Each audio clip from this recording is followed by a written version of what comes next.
राधे राधे, जय श्री कृष्ण। दोस्तों, किशोरी क्रिएशन से मैं सपना शर्मा आप सभी का हार्दिक स्वागत करती हूँ आपके अपने चैनल पर। दोस्तों, आज के वीडियो में आपके लिए सावन मास महात्म्य के 25वें दिन की कथा लेकर के आई हूँ। उससे पहले के 24 अध्याय के वीडियो जो है मैंने मेरे चैनल पर डाले हुए हैं। आप उनको मेरे चैनल पर जाकर देख भी सकते हैं और श्रवण भी कर सकते हैं। श्रावण मास का महात्म्य स्कंद पुराण के अंतर्गत दिया गया है। इसमें 30 अध्याय हैं।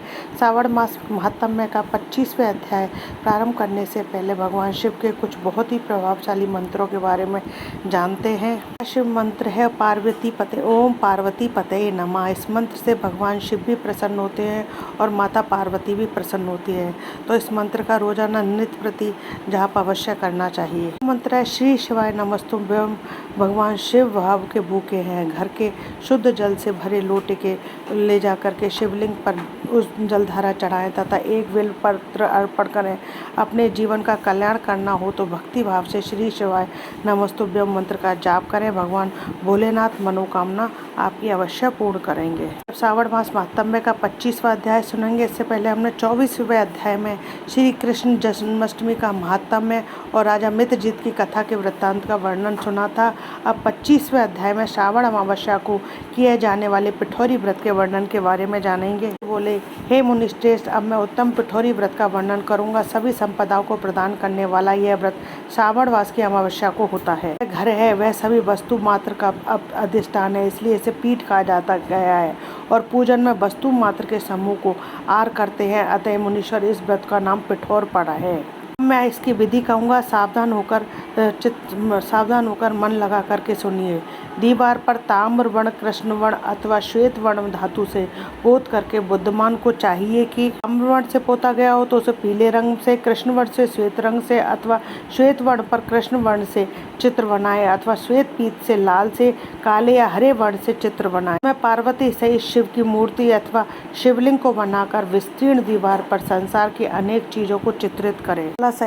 चतुर्शाला सहित पाकालय यानी रसोईघर, देवालय, शवनागार, 7 खजाने, स्त्रियों का अंतःपुर जो महल तथा अट्टालिकाओं से सुशोभित तथा शाल के वृक्षों से मंडित हो, आदि से दृढ़ता से बंधे पाषाणों तथा ईंटों से सुशोभित हो, जिसमें विचित्र दरवाजे, छत तथा कीड़ा स्थान हो, इन सबको चिन्हित करे। बकरी, गाय, भैंस, घोड़े, ऊँट आदि चलने वाले और अनेक प्रकार की सवारी, गाड़ियाँ, स्त्रियाँ, वृद्ध, जवान, पुरुष, पालकी, झूला और अनेक प्रकार के मंच, इन सब का अंकन करें। चांदी, ताम्र, शीशा, लोहा, मिट्टी तथा पीतल के और अन्य प्रकार के विभिन्न रंगों वाले पात्रों को लिखें। संबंधित जितने भी साधन है, चारपाई, पलंग, बिस्तर, तकिया आदि, बिल्ली, मैना, अन्य और भी शुभ पक्षी तथा स्त्रियों के अनेक प्रकार के आभूषण, बिछाने तथा ओढ़ने के वस्त्र, यज्ञ के जितने भी पात्र होते हैं, ईंधन के लिए 2 स्तंभ एवं 3 रस्सियाँ तथा मक्खन, दही, चक्र, छाछ, घी, तेल, तिल, इन सभी का दीवार पर लिखे।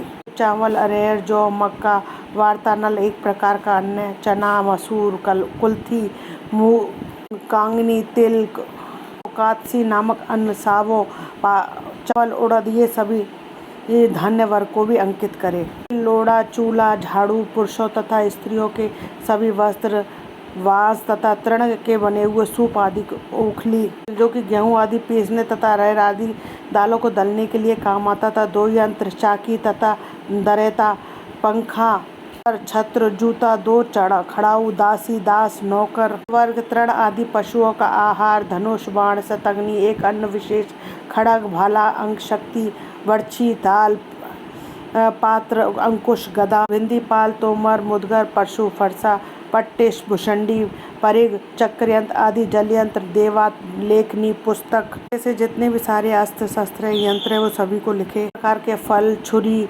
करतली, कैंची, अनेक प्रकार के पुष्प, बिलपत्र, तुलसी दल, मशाल, दीपक तथा दीवट आदि उनके साधन के फल, छुरी, करतली, अनेक प्रकार के आपको चाहिए या आपके घर में वह सब वहाँ अंकित करें। साथ ही जो वस्तुएं वहाँ नहीं कही गई हैं उन सबको भी दीवार पर लिखे। मनुष्य यह कितना लिख सकता है और मैं कितना कह सकता हूँ, क्योंकि एक पदार्थ के सैकड़ों और हजारों भेद हैं, पर सबके नाम लिख सकते हैं। 16 उपचारों से षोडशोपचार विधि से इन सभी का पूजन होना चाहिए। पूजन में अनेक प्रकार के गंध द्रव्य, पुष्प, धूप, चंदन आदि अर्पित करें। बाल को तथा सौभाग्यवती स्त्रियों को भोजन कराएं। उसके पश्चात पार्वती सहित शिव से प्रार्थना करें कि मेरा व्रत संपूर्ण हो। हे सांब शिव सागर, हे गिरीश, हे चंद्रशेखर, इस व्रत से प्रसन्न होकर आप हमारे मनोरथ पूर्ण करें की प्रार्थना करें। इस प्रकार 5 वर्ष तक व्रत करने के बाद उद्यापन कर देना चाहिए। इसमें घृत और बिल पत्रों से शिव मंत्रों के द्वारा हवन करना होता है। अधिवासन करके सर्वप्रथम यज्ञ होम करना चाहिए। आहुति की संख्या 1008 अथवा 108 होनी चाहिए। श्रद्धा के अनुसार करना चाहिए। हे बस इसके पश्चात आचार्य की पूजा करें और भूयसी अच्छे से दक्षिणा दें। इसके बाद बुद्धिमान को चाहिए कि इष्ट बंधु बांधवों सहित और कुटुंब के साथ स्वयं भी भोजन करे। विधान से किए जाने पर मनुष्य सभी मनोकामनाओं को प्राप्त कर लेता है। इस श्लोक में जो वस्तुएं उसे परम अभिष्ट होती है उन सबको वह पा लेता है। मैंने आपसे उत्तम पिठौरी व्रत का वर्णन कर दिया। इस व्रत के समान सभी मनोरथ और समृद्धियों को प्रदान करने वाला और शिवजी को प्रसन्न करने वाला ना कोई व्रत हुआ है ना ही होगा। इस व्रत के दीवार पर जो वस्तुएं चित्रित करता है उसको निश्चित रूप से प्राप्त कर लेता है। कहा गया है कि जो संसार में विद्वान में या फिर जो आपकी अभिष्ट हैं, आप जिनको चाहते हैं उन सबको आप अवश्य ही लिखें। स्कंद पुराण के अंतर्गत ईश्वर सनत कुमार संवाद में श्रावण महात्म्य का अमावस्या में पिठौरी व्रत कथन नामक 25वां अध्याय संपूर्ण। दोस्तों, यदि आपको मेरा ये वीडियो अच्छा लगे तो प्लीज़ मेरे वीडियो को ज़्यादा से ज़्यादा लाइक और शेयर कीजिए। यदि आपने अभी तक मेरे चैनल को सब्सक्राइब नहीं किया है तो उसे सब्सक्राइब करना ना भूलें। पास में बेल आइकन को दबाएं जिससे मेरे आने वाले हर नए वीडियो का नोटिफिकेशन आपको मिल जाए। राधे राधे।